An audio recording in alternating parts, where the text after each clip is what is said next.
Hi hello friends, welcome to my channel.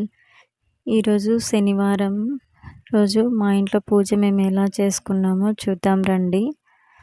మేమైతే ప్రతి శనివారం ఈ విధంగా పూజ చేసుకుంటాము. చాలా ప్రశాంతంగా ఉంటుందండి మనసుకి పూజ చేసుకుంటే మాత్రం. ఇంకా అంటే ఎలా చెప్పాలో కూడా నాకు అర్థం కావట్లేదు.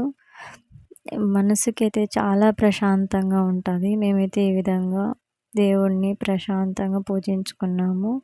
ఈ విధంగా అలంకరించుకొని మీరైతే చూసేయండి. మా పూజ ఈరోజు ఏ విధంగా ఉందో కమెంట్ సెక్షన్లో కమెంట్ చేయండి. మీకు ఎలా అనిపిస్తుంది, మనసుకి ప్రశాంతంగా అనిపిస్తుందా లేదా అనేసి కామెంట్ సెక్షన్లో కమెంట్ చేయండి. ఇలాంటి మంచి మంచి వీడియోస్ కోసం మన ఛానల్ని సబ్స్క్రైబ్ చేసుకోండి.